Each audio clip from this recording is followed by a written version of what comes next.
அன்னைக்கு ஞாயிற்றுக்கிழமை. அன்னைக்கு எல்லா குழந்தைங்களுக்கும் ஸ்கூல் லீவு. அதனால அந்த குழந்தைங்களோட அம்மாக்கள் எல்லாம் காலையில பொழுது விடிஞ்சும் எழுந்திருக்காம வீட்டுல படுத்து நிம்மதியா தூங்கிட்டு இருந்தாங்க. அதே மாதிரிதான் சோனாக்குரியும் தன்னோட பொண்ணு பியூட்டிக்கு அன்னைக்கு ஸ்கூல் இல்லாதால நிம்மதியா படுத்து தூங்கிட்டு இருந்துச்சு. ஆனா பியூட்டிக்கு எல்லா ஸ்கூல் ஸ்டூடெண்ட் மாதிரியே ஸ்கூல்ல இருக்கிற நாள்லதான் நல்லா தூக்கம் வரும். லீவ் நாட்கள்ல தூக்கமே வராது. அதனால பியூட்டி இன்னைக்கும் காலையில சீக்கிரமாவே எந்திரிச்சிருச்சு. அன்னைக்கு காலையில சீக்கிரமா எந்திரிச்ச கோரிக்காவும் வெண்பொங்கல் தயார் பண்ணிக்கிட்டு இருந்தது. கோரிக்காவதோட வீடும் சோனாக்குருவியோட வீடும் பக்கத்து பக்கத்துல இருந்ததால அந்த வெண்பொங்கல் வாசம் சோனாக்குருவி வீடு வரைக்கும் போச்சு. வெண்பொங்கல் வாசம் மூக்க தொலைக்குது. எனக்கு இப்பவே வெண்பொங்கல் சாப்பிடணும் போல இருக்கு. இப்படி நினைச்ச பியூட்டி தன்னோட அம்மாவை எழுப்ப ஆரம்பிச்சது. அம்மா அம்மா எழுந்திருங்க, என்ன இன்னும் தூங்கிக்கிட்டு இருக்கீங்க? பியூட்டி, என்னடி இது, ஞாயிற்றுக்கிழமை கொஞ்ச நேரம் அசந்து தூங்கலான்னு பார்த்தா ஏன் இப்படி தொல்லை பண்ற? ஸ்கூல் இருக்கிற நாள்ல எழுந்திரு எழுந்திருன்னு தினமும் காலையில என்ன நீங்க எழுப்பி விடுறப்ப எனக்கும் இப்படிதான் இருக்கும். சரி, அதை விடு. இப்ப எதுக்காக என்ன எழுப்பி விட்ட? அம்மா, ஓரி ஆண்டி வீட்ல வெண்பொங்கல் செய்யறாங்க போல இருக்கு. ஒரே வாசமா இருக்கு. நீங்களும் எனக்கு வெண்பொங்கல் செய்து கொடுங்க. பொங்கல் செய்யணும், அப்புறம் அதுக்கு சட்னி அரைக்கணும். இதையெல்லாம் இன்னைக்கு என்னால செய்ய முடியாது. உனக்கு பொங்கல் தானே வேணும். இரு, கோரி ஆண்டி வீட்டுல போய் கொஞ்சம் பொங்கல் வாங்கிட்டு வந்து கொடுக்கறேன். இப்படி சொன்னா குருவி பிறகு கோரிக்கா வீட்டை நோக்கி பறந்து போச்சு. கோரி அக்கா, பியூட்டி வெண்பொங்கல் சாப்பிடணும்னு ஆசைப்படுறா. ஒரு சின்ன பிளேட்ல அவளுக்கு மட்டும் கொஞ்சமா கொடுங்க. சோனா, எங்க வீட்டுல 3 பேர் இருக்கும். நான் செய்யற பொங்கல் எங்க 3 பேருக்குமே சரியா இருக்கும். கொஞ்சம் கூட மீதி இருக்காது. கோரி அக்கா, நீங்க எது வந்து கேட்டாலும் நான் இல்லன்னு சொல்லாம கொடுப்பேன். அப்படி இருக்கிறப்ப என் பொண்ணுக்கு கொஞ்சமா பொங்கல் கொடுக்கறதுக்கு உங்களுக்கு மனசு இல்லையா? இங்க பாரு சோனா, நீ என்ன சொன்னாலும் சரி, நான் உனக்கு பொங்கல் கொடுக்க முடியாது. நீ இங்க நிக்கிறது வேஸ்ட். இடத்த காலி பண்ணலாம். கோரி அக்கா, நான் இப்ப இந்த இடத்த விட்டு போறேன். ஆனா நீங்களும் எந்த காரணத்தை கொண்டு எங்க வீட்டு பக்கம் வந்துடாதீங்க. இப்படி சொல்லிட்டு சோனாக்குருவி தன்னோட வீட்டை நோக்கி பறந்து போச்சு. அம்மா, பொங்கல் வாங்கிக்கிட்டு வரல. பியூட்டி, அந்த கோரி அக்கா பொங்கல் கொடுக்க மாட்டேன்னு சொல்லிட்டாங்க. பரவாயில்ல விடு, உனக்கு வெண்பொங்கல் தானே வேணும், அம்மா செஞ்சு தரேன். நீ போய் கடையில 1 கிலோ பச்சரிசியும் 100 மிளகும் வாங்கிட்டு வா. அம்மா சொன்னதை கேட்ட பியூட்டி ரொம்ப சந்தோஷமா புறா அங்கிள் கடையை நோக்கி பறந்து போச்சு. இந்த சமயத்துல தூங்கிக்கிட்டு இருந்த ஜக்கு இப்ப எழுந்திரிச்சு உட்காந்துட்டா. அம்மா, பொங்கல் செஞ்சிட்டீங்களா? சாப்பிட வரலாமா? கோரி, எனக்கு ரொம்ப பசிக்குது. நீ இன்னமா பொங்கல் செஞ்சு முடிக்கல? குடிக்கிறதுக்கு தண்ணி கொஞ்சம் கூட இல்ல. அதனால கொஞ்சம் பொறுமையா இருங்க. நான் போய் நதியில இருந்து தண்ணி எடுத்துக்கிட்டு வந்துடுறேன். அப்புறம் நாம 3 பேரும் ஒன்னா சாப்பிடலாம். இருந்தாலும் நாம தண்ணி எடுக்க போனதுக்கு அப்புறம் தன்னோட கணவரும் குழந்தையும் இந்த பொங்கலை எடுத்து சாப்பிடுவாங்களோன்னு கோரிக்காவதுக்கு மனசுக்குள்ள ஒரு சந்தேகம் இருந்தது. அதனால அது தண்ணி எடுக்க போறப்ப இப்படி சொல்லிட்டு போச்சு. டேய் ஜக்கு, அம்மா இன்னும் பொங்கல்ல உப்பு போடல. தண்ணி எடுத்துக்கிட்டு வந்துதான் உப்பு போடுவ. அவசரப்பட்டு யாரும் பொங்கலை எடுத்து சாப்பிடாதீங்க. இப்படி சொன்ன கோரிக்காவும் பிறகு தண்ணீர் எடுக்கிறதுக்காக நதிக்கரை நோக்கி பறந்து போச்சு. தன்னோட அப்பா கூட்டுல படுத்து கண்ணை மூடிக்கிட்டு இருக்கிற பார்த்த ஜக்கு இப்படி யோசிக்க ஆரம்பிச்சான். அப்பா தூங்கிக்கிட்டு இருக்காங்கன்னு நினைக்கிறேன். அதனால யாருக்கும் தெரியாம கிச்சனுக்குள்ள போய் கொஞ்சம் பொங்கல் எடுத்து சாப்பிட்டுட்டு வந்துருவோம். இப்படி நினைச்ச ஜக்கு பிறகு சத்தம் போடாம கிச்சனுக்கு போனான். அம்மா உப்பு போடலன்னு சொன்னாங்க. அதனால என்ன, நாம ஒரு கரண்டி உப்பை போட்டு அதுக்கப்புறம் பொங்கலை சாப்பிடுவோம். இப்படி நினைச்ச ஜக்கு உப்பு ஜாடியில இருந்து ஒரு கரண்டி உப்பை எடுத்து அந்த பொங்கல்ல போட்டு அந்த பொங்கலை நல்லா கிண்டி விட்டான். இப்படி பொங்கல்ல உப்பு போட்ட ஜக்கு அதை சாப்பிட போகும்போது காலுக்கு அவன் கிச்சனுக்குள்ள வந்துருச்சு. டேய் ஜக்கு, நீ எங்க கிச்சனுக்குள்ள என்ன பண்ணிட்டு இருக்க? அது அது அது வந்துப்பா, ரொம்ப தாகமா இருந்ததுன்னு கிச்சனுக்குள்ள தண்ணி குடிக்கிறதுக்காக வந்தேன். இப்படி சொன்ன ஜக்கு பிறகு கிச்சனை விட்டு வெளியே வந்துட்டான். பொங்கல்ல உப்பு போடாம போனா அதுக்காக நாங்க என்ன சாப்பிடாம விட்டுருவோமா? இப்படி நினைச்ச காலுக்காக பிறகு ஒரு கரண்டிய உப்பு எடுத்து அந்த பொங்கல்ல போட்டுடுச்சு. ஆமா, அப்பா கிச்சனுக்குள்ள போய் இவ்வளவு நேரம் ஆகுது, என்ன பண்றாரு? ஒருவேளை பொங்கலை சாப்பிடுறாரோ? இப்படி நினைச்ச ஜக்கு மறுபடியும் கிச்சனுக்குள்ள போனான். அப்பா அப்பா, இவ்வளவு நேரம் கிச்சனுக்குள்ள என்னப்பா பண்றீங்க? அது வந்துடா, உன்ன மாதிரியே எனக்கும் தண்ணி தாகம் வந்துச்சா, அதனாலதான் தண்ணி குடிச்சுக்கிட்டு இருக்கேன். தண்ணி குடிச்சிட்டீங்களா? சரி வாங்க, நாம ஹால்ல போய் உட்காருவோம். இப்படி சொன்ன ஜக்கு தன்னுடைய அப்பாவை கையோட கூப்பிட்டுக்கிட்டு ஹாலுக்கு போயிட்டான். இந்த சமயத்துல பியூட்டி வாங்கிட்டு வந்த பொருட்களை வச்சு சோனாக்குருவி வெண்பொங்கல் தயார் பண்ணி முடிச்சிருச்சு. நதிக்கு தண்ணீர் எடுக்க போன கோரிக்காவும் தண்ணீர் எடுத்துக்கிட்டு தன்னோட வீட்டுக்கு திரும்பி வந்துகிட்டு இருந்தது. இப்படி திரும்பி வந்த கோரிக்காவும் தன்னுடைய வீட்டுக்கு வந்தப்ப வாசல்ல கோரிக்காவத்தோட அம்மா நின்னுகிட்டு இருந்தாங்க. அம்மா, என்னம்மா திடீர்னு வந்திருக்கீங்க? எனக்கு ரொம்ப சர்ப்ரைஸா இருக்கு. சரி வாங்க வீட்டுக்குள்ள போவோம். இப்படி சொன்ன கோரிக்காகும் பிறகு தன்னோட அம்மாவை கூப்பிட்டுக்கிட்டு வீட்டுக்குள்ள போச்சு. என்னங்க, நீங்க அம்மா கூட பேசிக்கிட்டு இருங்க, நான் போய் எல்லாருக்கும் சாப்பாடு எடுத்துக்கிட்டு வரேன். இப்படி சொன்ன கோரிக்காகும் கிச்சனுக்குள்ள போய் பொங்கல் எடுத்துக்கிட்டு ஹாலுக்கு வந்துச்சு. ஏண்டி கோரி, சமைச்ச பொங்கல் அப்படியே இருக்கு. மாப்பிள்ளையும் ஜக்குவும் இன்னும் சாப்பிடலையா? அவங்க 2 பேரும் உன்னை விட்டுட்டு சாப்பிட மாட்டாங்களா? ஏம்மா நீங்க வேற, நான் மட்டும் ஒரு பொய்ய சொல்லிட்டு போகலன்னா இந்நேரம் இந்த சட்டியே காலியா இருக்கும். பொங்கல்ல உப்பு போடலன்னு ஒரு பொய் சொல்லிட்டு போனதாலதான் அப்பாவும் பிள்ளையும் இன்னும் இத சாப்பிடாம இருக்காங்க. இத கேட்ட ஜக்குவும் காலுக்காகவும் அதிர்ச்சி ஆயிட்டாங்க. இருந்தாலும் உண்மையை வெளியே சொல்ல பயந்துகிட்டு மௌனமா இருந்தாங்க. பிறகு கோரி எல்லாருக்கும் பொங்கல் எடுத்து வச்சது. காலுக்காகத்துக்கும் ஜக்குவுக்கும் அந்த பொங்கல்ல உப்பு அதிகமா இருக்கிறது தெரிஞ்சதால சாப்பிடாம அப்படியே உட்கார்ந்துருந்தாங்க. ஆனா எதுவும் தெரியாத கோரியும் அவங்க அம்மாவும் அந்த பொங்கலை சாப்பிட ஆரம்பிச்சாங்க. சீ, பொங்கலா இது? இதுல என்னடி இவ்வளவு உப்பு போட்டு இருக்க?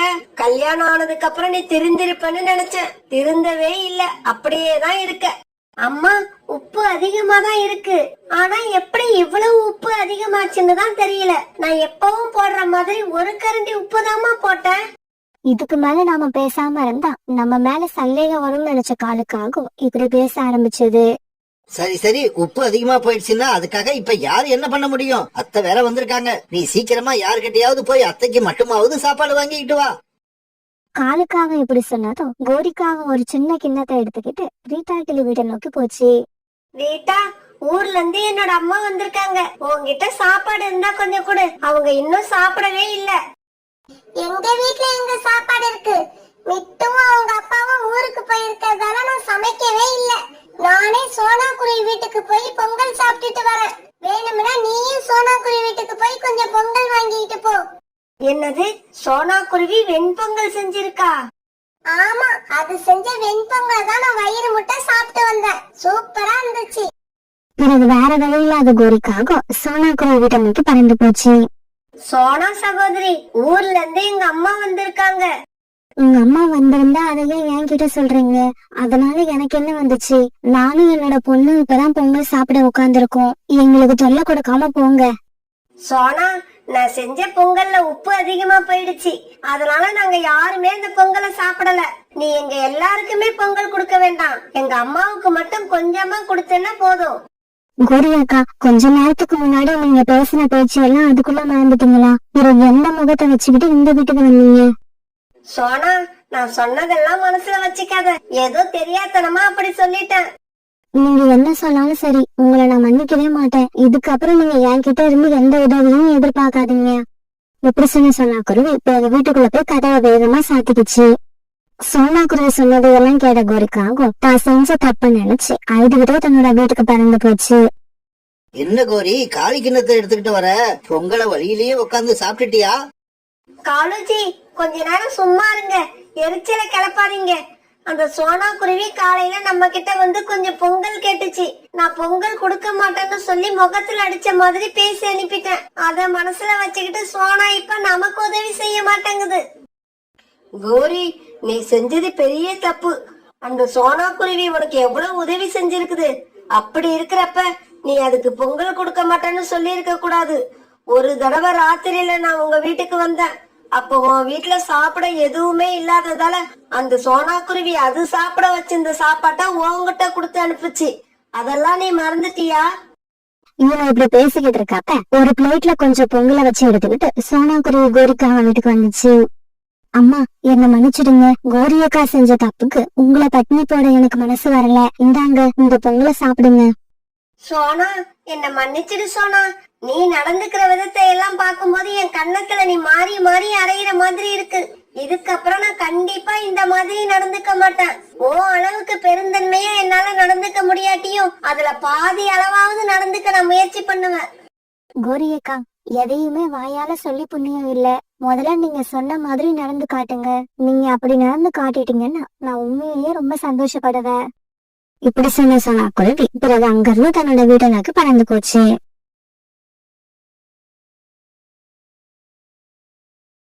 நகரத்துல இருந்து தூரமா இருந்த ஒரு பெரிய காட்டுல சோனா குருவியும் காலுக்காகவும் வாழ்ந்து வந்தாங்க. இவங்க 2 பேரோட கூட பக்கத்து பக்கத்துல இருந்தது. சோனா, நீ வேணா பாரு, ஒரு நாள் இல்ல ஒரு நாள் நான் இந்த காட்டுலயே பெரிய பணக்கார பறவையா மாறுவேன். நான் தங்கறதுக்காக பெரிய வீட்டை கட்டிப்பேன். எனக்கு வேலையாட்களா நிறைய பேரை வச்சுப்பேன். காலண்ணா, நீங்க அந்த மாதிரி பெரிய பணக்கார பறவையா மாறிட்டீங்கன்னா என்ன மறந்துட மாட்டீங்களே? அது எப்படி சோனா உன்னை மறக்க முடியும்? நாம ரொம்ப காலமா பக்கத்து பக்கத்து கூட்டுல குடியிருக்கோம். என்னால உனக்கு என்ன உதவி செய்ய முடியுமோ அதை கண்டிப்பா செய்வேன். சரி காலண்ணா, பேசுனதெல்லாம் போதும். இப்ப நாம 2 பேருமே ஏழையா இருக்கோம். வாங்க உணவு தேட போவோம். உணவு தேட போனாதான் நம்ம பசி இல்லாம தூங்கலாம். இப்படி பேசிக்கிட்ட 2 பேரும் பிறகு உணவு தேட போனாங்க. ஒரு இடத்துல சோனா குருவிக்கு கொஞ்சம் தானியங்கள் கிடைச்சது. காலுக்காகத்துக்கு ஒரு இடத்துல ஒரு சோளம் கிடைச்சது. காலண்ணா, நம்ம 2 பேருக்குமே உணவு கிடைச்சிடுச்சு. இப்ப நம்ம கூட்டுக்கு திரும்பலாம். இவங்க இப்படி பேசிக்கிட்டு இருக்கப்ப ஒரு கிளி அங்க வந்து உட்கார்ந்தது. அந்த கிளியோட கால்ல அடிபட்டு இருந்தது. இங்க பாருங்க, நான் ரொம்பவும் கஷ்டப்பட்டு இந்த இடத்துக்கு வந்திருக்கேன். இதுக்கு மேல என்னால பறக்க முடியாது. தயவு செய்து உங்ககிட்ட உள்ள உணவை எனக்கு கொடுத்துட்டு போங்க. உங்களுக்கு இதை விட நல்ல உணவு கிடைக்கும். நான் உங்களுக்காக கண்டிப்பா வேண்டிப்பேன். ஏய் கிளி, நீ வேண்டிக்கிறதால எங்களுக்கு உணவு கிடைக்கும்னா உணவு உனக்கே கிடைக்கணும்னு நீயே வேண்டிக்க. ஏன் எங்களை தொல்லை பண்ற? எனக்கு கிடைச்ச சோளத்தை நான் கொடுக்கவே மாட்டேன். இப்படி சொல்ல காலுக்காகும் அங்க இருந்து பறந்து போயிடுச்சு. என்னங்க, உங்க கால்ல அடிபட்டு இருக்கிறத என்னால பார்க்க முடியுது. உங்க நிலைமையையும் என்னால புரிஞ்சுக்க முடியுது. இந்த தானியங்களை நீங்க எடுத்துட்டு போங்க. நான் எனக்காக வேற உணவு தேடிக்கிறேன். இப்படி சொன்ன சோனா குருவி அது வச்சிருந்த தானியங்களை அந்த கிளி கிட்ட கொடுத்துருச்சு. தானியங்களை கொடுத்த சோனா குருவி பிறகு அந்த இடத்த விட்டு பறந்து போயிடுச்சு. குருவி, உனக்கு ரொம்ப நல்ல மனசு. என்னோட பசிய போக்குன நீ இன்னைக்கு இல்லனாலும் என்னைக்கோ ஒரு நாள் பெரிய பணக்கார பறவையா மாறுவ. மறுபடியும் உணவு தேட போன சோனா குருவிக்கு எங்கேயுமே உணவு கிடைக்கவே இல்ல. இந்த சமயத்துல சாயங்காலமும் ஆயிடுச்சு. அதனால சோனா குருவி எதையும் சாப்பிடாம கூட்டுக்கு வந்துருச்சு. சோனா, ஏன் இவ்வளவு லேட்டா வர? இவ்வளவு நேரம் என்ன செஞ்ச? காலுக்காக இப்படி கேட்ட உடனே சோனா குருவி நடந்தது எல்லாத்தையும் சொல்லுச்சு. இப்பவாவது தெரிஞ்சுக்க சோனா, மத்தவங்களுக்கு உதவி செஞ்சா இப்படிதான் பட்னி கிடக்கணும். இதுக்கப்புறமாவது என்ன மாதிரி புத்திசாலித்தனமா நடந்துக்க. இப்படி சொல்லிட்டு காலுக்காக படுத்த தூங்க ஆரம்பிச்சது. ஆனா வயிறு பசியோட இருந்த சோனா குருவிக்கு தூக்கம் வராம மூச்சுக்கிட்டே உட்கார்ந்து இருந்தது. இந்த சமயத்துல நிறைய தானிய மூட்டைகளை எடுத்துக்கிட்டு புறா ஒண்ணு பறந்து வந்தது. தானிய மூட்டைகள் ரொம்பவும் கனமா இருந்ததால புறா அந்த மூட்டைகளை ஒரு மரத்துல வச்சுட்டு ஓய்வெடுக்க ஆரம்பிச்சது. இப்படி அந்த மரத்துல உட்கார்ந்த புறா பிறகு தன்னோட கூட்டுல உட்கார்ந்து இருந்த சோனா குருவிய பாத்துடுச்சு. இந்த 3 மூட்டையையும் என்னால தூக்கிக்கிட்டு போக முடியாது, ரொம்ப கனமா இருக்கு. அதனால ஒரு மூட்டையை இந்த குருவி கிட்ட கொடுத்துட்டு போனா நாளைக்கு காலையில வந்து எடுத்துக்கலாம். இப்படி நினைச்ச புறா பிறகு சோனா குருவி கிட்ட போச்சு. குருவி, இந்த மூட்டைய உன்கிட்ட வச்சுட்டு போறேன். காலையில வந்து நான் இதை எடுத்துக்கிறேன். அந்த மூட்டை நிறைய தானியங்கள் இருக்கிறத பார்த்த சோனா குருவிக்கு வாய் ஊற ஆரம்பிச்சது. குருவி, இந்த மூட்டையில இருந்து உனக்கு தேவையான தானியங்களை எடுத்துக்கலாம். மீதிய கட்டி வச்சுடு, நாளைக்கு காலையில வந்து எடுத்துக்கிறேன். இப்படி சொல்லிட்டு அந்த புறா அங்க இருந்து பறந்து போயிடுச்சு. பிறகு சோனா குருவி அந்த மூட்டையில இருந்து தனக்கு தேவையான தானியங்களை எடுத்து சாப்பிட ஆரம்பிச்சது. சாப்பிட்டு முடிச்சதும் அப்படியே படுத்து தூங்க ஆரம்பிச்சது. மறுநாள் பொழுது விடிஞ்சிச்சு. சோனா குருவி கிட்ட ஒரு பெரிய தானிய மூட்டை இருக்கத பார்த்ததும் காலுக்காக அதிர்ச்சி ஆயிடுச்சு. பிறகு சோனா குருவி நடந்தது எல்லாத்தையும் காலுக்காக கிட்ட சொல்லுச்சு. அப்படின்னா அந்த கிளி சொன்னது உண்மைதானா? அப்படின்னா நானும் இதுக்கப்புறம் யாருக்காவது உதவி செய்ய போறேன். அப்பதான் நான் சீக்கிரமா பணக்காரனா மாற முடியும். பிறகு கொஞ்ச நேரத்துல எல்லாம் புறா சோனா குருவி கூட்டுக்கு வந்து நேத்து ராத்திரி அது கொடுத்த தானிய மூட்டையை வாங்கிட்டு பறந்து போயிடுச்சு. பிறகு வழக்கம் போல காலுக்காகவும் சோனா குருவியும் உணவு தேட போனாங்க. இவங்க போனப்ப வழியில ஒரு இடத்துல ஒரு வயதான பறவை ஒரு விறகு கட்டை வச்சுக்கிட்டு நின்னுகிட்டு இருந்தது.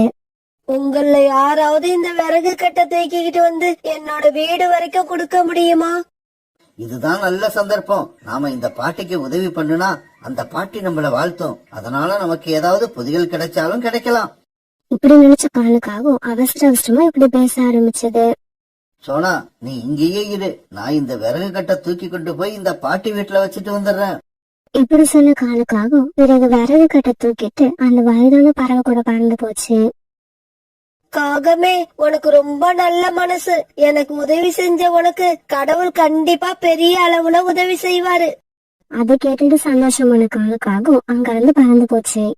பிறகு உணவு தேட பறந்து போன சோனா குருவியும் காலுக்காகவும் ஒரு மரத்துக்கடியில ஒரு பழைய மரப்பெட்டி இருக்கிறத பார்த்தாங்க.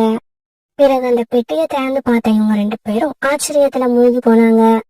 ஏன்னா அந்த பெட்டி நிறைய தங்கமும் வைரமும் நிரம்பி ஒழிஞ்சுக்கிட்டு இருந்தது. சோனா, இந்த பெட்டியை நான் தான் முதல்ல பார்த்தேன். அதனால இதுல உள்ளது எல்லாமே எனக்கு தான் சேரணும்.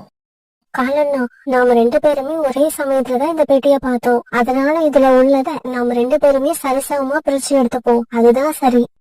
பிறகு காலுக்காகத்துக்கு வேற வழி இல்லாதால அதுல இருந்த தங்க காசுகளை ஆளுக்கு பாதியா பிரிச்சு எடுத்துக்கிட்டாங்க. இப்ப அந்த பணத்தை வச்சு காலுக்காக ஒரு பெரிய வீட்டை கட்டிடுச்சு. அதே மாதிரி சோனா குருவியும் தனக்காக ஒரு அழகான வீட்டை கட்டிக்குச்சு. காலுக்காக அந்த வீட்டுல தனக்கு வேலை செய்யறதுக்காக 2 வேலையாட்களை வச்சுக்கிச்சு. அந்த பணத்தை வச்சு காலுக்காக ராஜ வாழ்க்கை வாழ ஆரம்பிச்சது. எவ்வளவுதான் பணம் வந்தாலும் காலுக்காகத்தோட குணம் மாறவே இல்லை. அதோட பேராசையும் கஞ்சத்தனமும் அதை விட்டு போகவே இல்லை. முதலாளி, என்னோட குழந்தைக்கு உடம்பு சரியில்லை. அதனால என்னோட சம்பளத்துல இருந்து அட்வான்ஸா ஒரு 200 ரூபாய் கொடுங்க. இங்க பாரு, என்கிட்ட இருந்து இந்த மாதிரி நீங்க எல்லாம் 10 ரூபாய் கூட வாங்க முடியாது. மாசம் பிறந்த உடனே சம்பளம் கொடுக்கறேன்ல, அவ்வளவுதான். அதோட என்னோட கடமை முடிஞ்சு போச்சு. அதுக்கப்புறம் இந்த மாதிரி என்கிட்ட வந்து அட்வான்ஸ் கேட்டீங்கன்னா உங்களை எல்லாம் வேலையை விட்டு எடுத்துருவேன். இப்படி சொல்லிட்டு காலுக்காக வீட்டுக்குள்ள போயிடுச்சு. இத பார்த்த சோனா குருவி அந்த பறவையை தாங்கிட்ட கூப்பிட்டு 200 ரூபாய் பணத்தை கொடுத்துச்சு. இந்தாங்க, இந்த பணத்தை எடுத்துட்டு போய் உங்க குழந்தைய டாக்டர் கிட்ட அழைச்சிட்டு போங்க. இந்த பணத்தை நீங்க உடனே திருப்பி கொடுக்கணும்னு அவசியம் இல்ல. உங்களால எப்ப முடியுமோ அப்ப கொடுங்க. ஒருவேளை நீங்க கொடுக்காட்டி கூட நான் அதை பத்தி கவலைப்பட மாட்டேன். சோனாம்மா, நீங்க நல்லா இருக்கணும். என்னோட முதலாளிக்கு கூட என் மேல இறக்கம் வரல. ஆனா எதிர் வீட்டுல இருக்கிற நீங்க என்ன பார்த்து இறக்கப்படுறீங்க. நீங்க கடைசி வரைக்கும் சந்தோஷமா இருக்கணும். ஒரு நாள் தூரத்து காட்டுல இருந்து வந்த ஒரு பறவை ரொம்பவும் பசியா இருந்ததால காலுக்காகத்தோட வீட்டு கதவை தட்டுச்சு. யாரு நீங்க? உங்களுக்கு என்ன வேணும்? ஐயா, எனக்கு ரொம்ப பசியா இருக்குது. சாப்பிட ஏதாவது கொடுங்க. ஒரு காலத்துல நானும் இதே மாதிரி தான் நிறைய பேருக்கிட்ட போய் சாப்பாடு கேட்டு பார்த்தேன். ஆனா யாருமே எனக்கு கொடுக்கல. அப்புறம் எப்படி நான் இப்ப உங்களுக்கு கொடுக்க முடியும்? நல்லா தூங்கிக்கிட்டு இருந்த என்ன தேவையில்லாம எழுப்பி விட்டுட்டீங்க. போங்க இங்க இருந்து. இப்படி சொல்லிட்டு காலுக்காக வீட்டுக்குள்ள போய் கதவை சாத்திக்கிச்சு. அதே சமயம் சோனா குருவி தன்னை தேடிக்கிட்டு வந்தவங்க எல்லாருக்கும் தன்னாலான உதவி செஞ்சுக்கிட்டே இருந்தது. சோனா, நான் சொல்றேன்னு தப்பா நினைக்காத. கடவுள் நம்ம 2 பேருக்கும் நிறைய பணத்தை கொடுத்தாரு. ஆனா பாரு, நான் அந்த பணத்தை எனக்காக மட்டும்தான் செலவு பண்ணிக்கிறேன். அதனால என்கிட்ட எப்பவும் பணம் இருக்கும். ஆனா நீ அப்படி இல்ல. வந்தவங்களுக்கெல்லாம் வாரி வாரி கொடுக்கற. இப்படி கொடுத்துக்கிட்டே இருந்தீன்னா நீ இந்த வீட்டை வித்துட்டு ஏற்கனவே குடியிருந்த கூட்டுக்கே மறுபடியும் போக வேண்டி வரும். காலண்ணா, ஒருவேளை அப்படியே போக வேண்டியிருந்தாலும் அதை பத்தி நான் கவலைப்பட மாட்டேன். அதுக்காக பசியில கஷ்டப்படுறவங்கள பார்த்துட்டு என்னால சும்மா இருக்க முடியாது. இப்படியே சில நாட்கள் நகர்ந்துச்சு. ஒரு நாள் அந்த காட்டுல பயங்கரமா சூறாவளி வீச ஆரம்பிச்சது. காலுக்காகத்தோட வீடும் சோனாக்குழியோட வீடும் உயரமான இடத்துல இருந்துச்சு. அதனால இப்படி வேகமா வீசின சூறாவளி காத்தால அவங்க 2 பேரோட வீடும் இடிஞ்சு கீழே விழுந்துடுச்சு. அவங்க கிட்ட இருந்த பணம் எல்லாம் காத்துல பறந்து போயிடுச்சு. இதையெல்லாம் பார்த்த காலுக்காகவும் சோனாக்குருவியும் கண்ணீர் விட்டு அழுதாங்க. ரொம்பவும் பணக்காரங்களா இருந்த இவங்க 2 பேரும் இப்ப அடுத்த வேளை சாப்பாட்டு கூட வழி இல்லாத நிலைமையில இருந்தாங்க. இவங்க நிலைமைய பத்தி கேள்விப்பட்ட நிறைய பறவைகள் இவங்களை பாக்குறதுக்காக அங்க வந்தாங்க. அவங்கள நிறைய பேருக்கு சோனா குருவி ஏற்கனவே உதவி செஞ்சிருந்ததால எல்லாரும் சோனா குருவி கிட்ட போனாங்க. சோனாம்மா, நீங்க எங்க வீட்டுக்கு வாங்க. இல்ல இல்ல, நீங்க எங்க வீட்டுக்கு வாங்க. நான் உங்களை பத்திரமா பாத்துக்கிறேன். இங்க பாருங்க, என் வீடு நல்ல பெரிய வீடு. என் கூட வந்தீங்கன்னா உங்களுக்கு எந்த கஷ்டமும் இருக்காது. இப்படி எல்லா பறவைகளும் சோனா குருவியை தங்களோட வீட்டுக்கு அழைச்சிட்டு போக நினைச்சாங்களே தவிர காலுக்காகத்தை யாரும் கூப்பிடவே இல்லை. பறவைகளே, என்னோட வீடும் இடிஞ்சு போயிடுச்சு. நானும் ஏழையாயிட்டேன். இப்ப சாப்பிடறதுக்கு கூட என்கிட்ட எதுவுமே இல்ல. ரொம்ப பசியில இருக்கேன். தயவு செய்து என்னையும் உங்க வீட்டுக்கு கூப்பிட்டுக்கிட்டு போங்க. இங்க பாருங்க, ஒரு நாள் நான் பசியில வந்து உங்ககிட்ட உணவு கேட்டப்ப நீ என்ன விரட்டி அடிச்ச. அது எனக்கு நல்லா ஞாபகம் இருக்கு. ஏய் காகமே, எங்க கிட்ட உள்ள உணவை நாங்க தூக்கி போட்டாலும் போடுவோமே தவிர உனக்கு சாப்பிட கொடுக்க மாட்டோம். ஏன்னா நீ ஒரு இரக்கமே இல்லாத அரக்க. உனக்கு சாப்பாடு கொடுத்தா எங்களுக்கு பாவம் தான் வந்து சேரும். காலண்ணா, ஒன்ன மட்டும் நல்லா புரிஞ்சுக்கோங்க. நம்ம கிட்ட உள்ள பணத்தை வச்சு நம்ம மத்தவங்களுக்கு உதவி செஞ்சா அந்த பணம் கண்டிப்பா குறைஞ்சுதான் போகும். அத நானும் ஒத்துக்கிறேன். ஆனா அதே சமயம் நமக்கு ஒரு கஷ்டம் வந்தா நாம கேட்காமலேயே நமக்கு உதவி செய்ய அவங்க எல்லாரும் ஓடோடி வருவாங்க. ஆனா உங்களை மாதிரி பணம் தான் பெருசுன்னு நினைக்கிறவங்களுக்கு ஒரு கஷ்டம் வந்தா உங்க பக்கத்துல யாருமே நிக்க மாட்டாங்க. நீங்க தனியாதான் நிக்கணும். இப்படி சொன்ன சோனா குருவி பிறகு மத்த பறவைகள் கூட சேர்ந்து பறந்து போயிடுச்சு. தான் செஞ்ச தவறு நினைச்ச காலுக்காகவும் தனியாவே நின்னு கண்ணீர் விட்டு அழுதுச்சு.